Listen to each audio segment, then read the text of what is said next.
tudo bem com vocês? A tia está morrendo de saudade de todos vocês, certo? Sou a professora Fabiola Guerra, professora de filosofia e professora de artes. Hoje nós vamos ver filosofia no nono ano, certo? Lembrando a vocês que quando vocês forem estudar, levem o material de vocês, no caso o material de filosofia, o livro, o caderno, abram na matéria de filosofia para vocês fazerem algumas anotações, certo? E procurem um lugar arejado, iluminado, silencioso, para que vocês possam ter mais tranquilidade, certo? A nossa aula de hoje, vocês vão encontrar ela no canal do YouTube da nossa escola. Como que vocês fazem para acessar? Vão direto no canal do YouTube? Não. Vocês vão no aplicativo da agenda online de vocês, certo? E lá vai ter um link que vai te direcionar. Porque vai te direcionar para a agenda do dia, para a aula do dia, para vocês não se perderem, tá certo? Agenda online, acessa o aplicativo com a matrícula de vocês, pega o link que vai te direcionar. Caderno 2, unidade 5, capítulo 1 e 2, sobre o nascimento da filosofia. Tarefas das páginas 5 à página 15. Vixe, tia, isso tudo lembrando que algumas dessas páginas são textos, certo? Não são todas de questões, mas são textos. E aí a gente vai estudar o quê? A gente vai estudar o capítulo 1 e o capítulo 2 porque eles estão ligados, né? São curtos e um complementa o outro, é como se eles fossem os tópicos, né? Da história da filosofia, o nascimento da filosofia, os contextos sociocultural, até porque a filosofia, né, ela pega o conhecimento de quase todas as nossas disciplinas. Conhecer as áreas da filosofia, do pensamento cosmológico até os dias de hoje, né? A gente vai ver o que é que a filosofia trabalha, né? O que é que a história da filosofia trabalha. Contextualizando com vocês os textos das páginas 2 e 3 e das páginas 10 e 11. Né? Tia não pode ler com vocês, mas a tia vai contextualizar, vai falar do que é que se trata esses nossos dois textos dos nossos capítulos. Sentimentos e afetos, confronto entre ideias, o espanto diante das coisas novas, né? Afinal de contas, a filosofia nasceu desse espanto, né? Diante das coisas novas e extraordinárias. A partir do momento que ela teve essa quebra entre mito e filosofia, né? Entre mitologia e o pensamento racional, né? A importância dos argumentos, por que é importante argumentar, perguntar, levantar questões, fazer pensamentos críticos, a importância de fazer perguntas e as mudanças ao longo do tempo, né? Então, ilustrando aí, né? Nós temos o relógio mostrando esse tempo, né? Que esse tempo passa, né? E contextualizando os textos, eles trabalham basicamente isso, né? Essas emoções, esses afetos. E aí, como é que se dá a nossa história da filosofia? A história da filosofia é a disciplina que se encarga de estudar o pensamento filosófico em seu desenvolvimento diacrônico, ou seja, a sucessão temporal das ideias filosóficas e de suas relações. Então, a história da filosofia ela vai estudar todos os períodos que está relacionado com o ser humano. Vai estudar da filosofia antiga até os dias de hoje, né? Por isso que é um desenvolvimento diacrônico, porque é uma linha do tempo. Os assuntos tratados pela filosofia são, na maioria das vezes, temas que interessam a generalidade do universo humano, ou seja, são questões que afetam em maior ou menor grau cada pessoa que vive neste planeta. Então a filosofia ela tem, né, esse objetivo de tocar cada um de maneira diferente, porque nós somos pessoas diferentes, né? Um se interessa pela filosofia da ciência, outro se interessa pela filosofia política, outro se interessa pela filosofia das ciências humanas e por aí vai. É importante destacar que a multiplicação do conhecimento levou a filosofia a criar áreas específicas de estudo, né? Por mais que a filosofia levante uma reflexão sobre tudo, ela tem áreas específicas, como por exemplo, a filosofia política, que se debruça sobre as questões referentes a esse tema. Outras áreas bem conhecidas são a cosmologia, que estuda a estrutura, composição e evolução do universo. A primeira quebra entre mitologia e filosofia está aqui, né? Na cosmologia. A ética trata de temas morais e comportamento do ser humano. A metafísica, que procura explicar o que vai além da física, né? Ou das questões essenciais e imateriais dos seres humanos, e assim por diante. Um exemplo de estudo metafísico nós temos o nosso filósofo Platão, né? Quando ele vai dividir o mundo das ideias e o mundo das sensações. Então, a metafísica no mundo das ideias, aquilo que a gente pensa, aquilo que a gente sente, aquilo que a gente deseja, certo? Então, isso é um exemplo de estudo metafísico. Aquilo que vai para além da física, aquilo que vai para além do que é palpável, do que a gente vê, certo? E aí, a gente entra na nossa história, né? O nascimento da filosofia. A filosofia ela nasceu na Grécia Antiga, certo? Por volta do início do século VII a.C., não em Atenas, como muitos dizem, né? Onde seria seu grande centro, mas nas colônias gregas na Ásia Menor, como Mileto, Eleia e Éfeso. Por que a filosofia nasceu na Grécia Antiga? Porque a Grécia era o berço da civilização moderna. Era na Grécia onde tinha o contato com diversas culturas devido às grandes navegações. Tinha as cidades-estados, que tinham suas leis, que tinham sua cultura, que tinham seu governo próprio e às vezes até o seu alfabeto. Então é importante lembrar que a filosofia nasceu na Grécia justamente por esses motivos.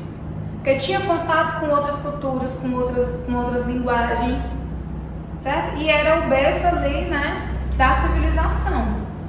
E lá nós temos os filósofos pré-socráticos. Os primeiros filósofos são chamados de filósofos da natureza ou cosmólogos, pois procuravam explicar racionalmente o universo grego, que no grego universo significa o quê? Cosmo. Eles também são conhecidos como pré-socráticos. Se vocês ouvirem falar em filósofos da natureza e os pré-socráticos, é a mesma coisa, certo? O cosmo é entendido como ordem, é uma ordem racional. É a racionalidade deste mundo que o torna compreensível ao entendimento humano. Daí, cosmologia. Principais períodos da história da filosofia. Quais são os principais períodos? A gente tem 4 períodos. Filosofia antiga. Dentro da filosofia antiga, ela está subdividida em 4 períodos também. Período pré-socrático, que são os filósofos da natureza. Período socrático, que é Sócrates e Platão, que aqui já é o estudo do homem, já é o estudo da antropologia. O que é antropologia? É o estudo do homem. Nós temos o período sistemático com Aristóteles, né, a questão da lógica e das ciências, e o período helenístico, que é o período do estudo das sensações, das emoções, dos afetos. Então, depois nós passamos para o período medieval, né? A filosofia medieval, filosofia moderna. Dentro da filosofia medieval, a gente deve lembrar dos principais filósofos, como Santo Agostinho, como Santo Tomás de Aquino, Santo Abelardo. Ou seja, foi um período onde a igreja e o Estado eram o poder, né? Então não tinha uma separação entre filosofia e sociologia. Já no período moderno, né, a gente tem essa quebra com o Renascimento e com o Iluminismo. Depois, nós chegamos à filosofia contemporânea, que vai do século XX aos dias de hoje, que a gente estuda as relações humanas. Então, perceba, gente. Primeiro, a gente tem o estudo da natureza, depois a gente tem o estudo do homem, depois a gente tem o estudo das religiões, né? O teocentrismo, e depois a gente tem o estudo do antropocentrismo, né? O estudo do homem. Então, os principais períodos da história da filosofia vai trabalhar isso. Então, perceba que existe uma linha, né? Uma linha do tempo dentro da história da filosofia. Aqui eu trouxe a nível de curiosidade, né? Para aumentar assim o nosso entendimento. Período pré-socrático ou cosmológico. Momento em que se investiga o mundo e as transformações da natureza. Os principais filósofos foram Tales de Mileto, Anaximandro de Mileto, Anaximenes de Mileto, Pitágoras de Samos. Pitágoras é bem conhecido nosso, né? Heráclito de Éfeso, Parmênides de Eleia e Zenão de Eleia, que fizeram parte de várias escolas. Vale lembrar também, gente, de Demócrito. Com certeza vocês já viram isso com o estudo dos átomos. É denominado período cosmológico, pois buscava uma visão ordenada do mundo, a explicação racional e sistemática sobre a origem e a ordem e as transformações da natureza e dos seres humanos, né? Como já foi dito, cosmo, ordem e organização do mundo, lógica, conhecimento, racional, certo? Eu trouxe uma curiosidade para vocês, né? Vocês verem com calma, pesquisarem cada ponto importante na teoria dos nossos filósofos da natureza. Tales de Mileto acreditava na água, Anaximandro no indeterminado, Anaximenes no ar, Pitágoras de Soma acreditava nos números, tanto é que a gente tem um teorema de Pitágoras na matemática, né? A gente tem Heráclito, que acreditava no fogo, acreditava nessas mudanças, acreditava que o princípio das coisas era a mudança e o oposto, dia, noite, quente, frio, bem, mal, né? Os opostos. Parmênides, né? Da ideia de que tudo faz parte da origem da natureza. Então, né, se vocês quiserem dar uma pesquisada e tudo. E aí a gente tem nosso período socrático. Perceba, aqui o estudo está voltado para a natureza. No período socrático, sai da natureza e entra o estudo do homem. Ações, comportamento, crença, valor e o lugar do ser humano no mundo. O homem como ser racional, capaz de conhecer-se a si mesmo, capaz de refletir e estabelecer procedimentos que o levam à verdade. Ou seja, é essa busca da verdade, onde cada um de nós tem a nossa verdade. Depois a gente passa para definições das virtudes morais e virtudes políticas. O encontro da essência dessas virtudes vai ser a justiça, a coragem, a amizade, a piedade e o amor, a opinião, as percepções e imagens sensoriais são consideradas falsas, mentirosas, contraditórias para se conseguir a verdade. Ou seja, por que ela é considerada uma falácia, por exemplo? A falácia é uma ideia falsa, mas dá uma impressão verdadeira, né? Porque as opiniões e as percepções e as imagens partem dos nossos sentidos, e os nossos sentidos podem nos enganar. Aquela frase, nem tudo que reluz é ouro, pronto. Então, tudo tem que partir da experiência. Você tem que experimentar para saber se aquilo dali vai te fazer bem ou ruim, ou se vai te fazer, ou se vai ser verdadeiro ou falso. Claro, tem experiências comprovadas que não precisa tu experimentar, mas tu tem que ter o conhecimento, não é isso?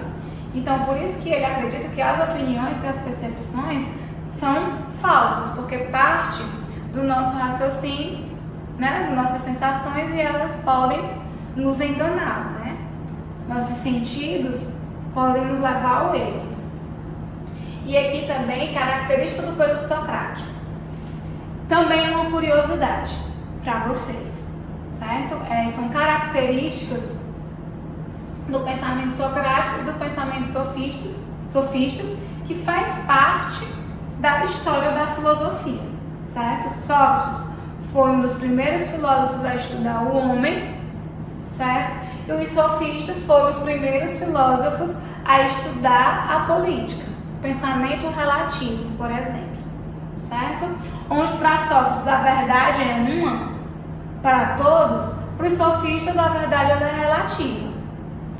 E aí, os sofistas ensinavam a arte da oratória, a arte da persuasão, ensinavam um modo de defender uma opinião por meio de argumentos, eram mestres na arte da argumentação.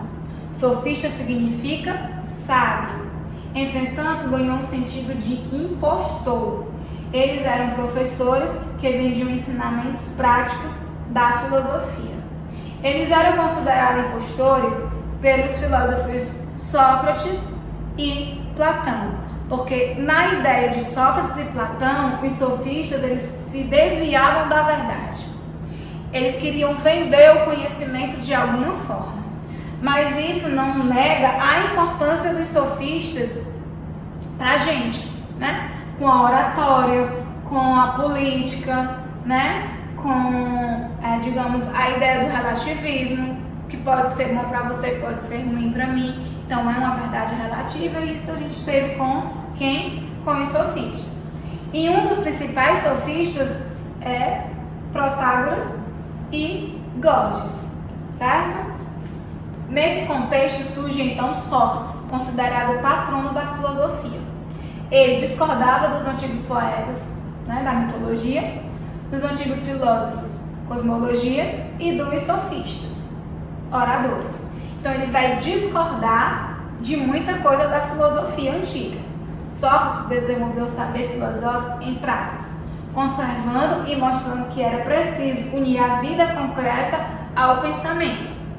Para ele, o homem é sua alma. A alma é o desejo da razão, e isso distingue o ser humano de todos os outros seres da natureza. Então ele vai separar o homem da natureza. Por quê? Porque o homem ele tem uma racionalidade, ele tem uma alma, logo ele tem desejos, sentimentos, emoções e afetos. Então ele não é um animal qualquer. Ele dialogava com ricos e pobres, cidadãos ou escravos, e dava importância às características internas de cada pessoa. Então Sócrates ele vai olhar para um indivíduo, reconhecendo aquele indivíduo dentro de uma sociedade.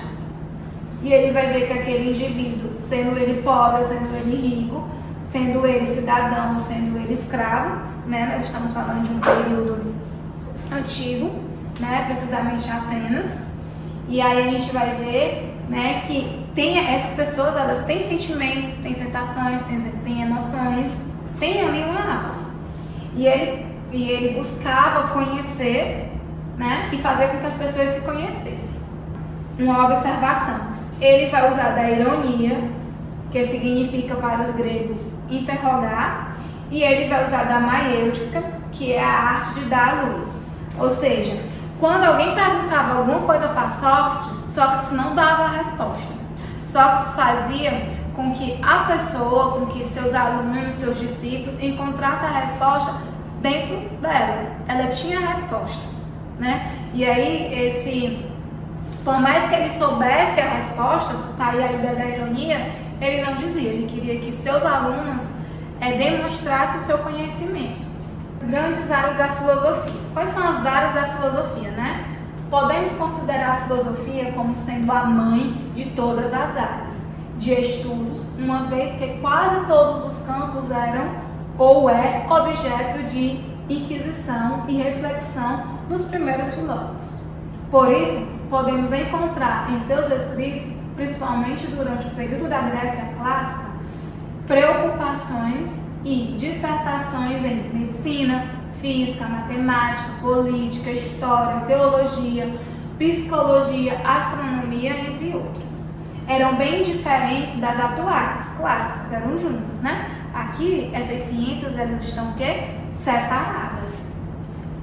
Com o desenvolvimento do conhecimento humano, os diversos campos foram sendo delimitados, se tornando foco de uma área específica. E aí, né, tem um link aqui, se vocês quiserem, né, se aprofundar mais sobre a história da filosofia e as áreas.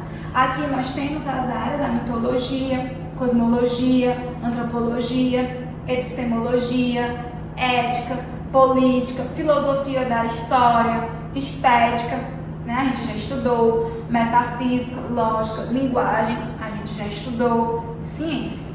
Esse link, ele te leva para a explicação de cada uma dessas áreas da filosofia. Aqui a gente tem um mapa da filosofia grega antiga, né? A gente tem a época pré-socrática, a época clássica e a época helenística. E a gente tem os nossos filósofos, Tales de Mileto, Anaximandro, Anaximenes. A gente tem Heráclito, Pitágoras, Epicuro, Zenon, entre outros, certo? E uma curiosidade, gente, para vocês.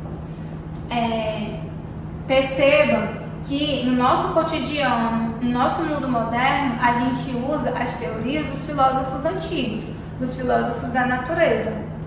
Tales de Mileto, com a ideia de que a água é o princípio primordial de todas as coisas, por exemplo. A gente tem a tempestade, né? É uma personagem da Marvel. Heráclito com a ideia do fogo, né? Nossa representante brasileira nasceu no Amazonas, né? O poder do fogo e a capacidade de voar. A gente tem o tornado vermelho, né? Poderes de controlar o vento. É Anaximenes, publicado pela DC.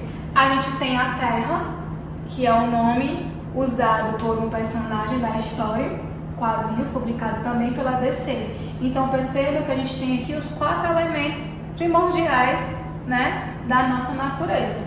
Gente, ó, como vocês já estão no nono ano, eu trouxe para vocês uma ideiazinha de Enem, né? Como é que a filosofia ela pode cair no Enem? A prova de ciências humanas e suas tecnologias no Enem contém mais ou menos 30% de questões de filosofia e de sociologia. Vocês ainda não têm sociologia, mas vocês vão ter sociologia a partir do ano que vem, né? A partir do ensino médio. Alguns dos assuntos mais tratados são ética, filosofia política, certo? E aqui nós temos alguns dos nossos filósofos. Kant, Nietzsche, Bacon, certo? Nós temos epistemologia. Epistemologia é a teoria do conhecimento, vai ser nosso próximo assunto. Filosofia da ciência, como os filósofos iluministas. O iluminismo, ele tanto é estudado pela história, como ele é estudado pela filosofia. É fundamental entender a história da filosofia e quais foram os seus principais pensadores, né? E um jeito bom de estudar filosofia é aprender sobre os pensadores de cada época. Então aqui é uma dica para vocês que já estão no nono ano, já vão começar o ensino médio, como estudar filosofia no Enem, certo? Importante.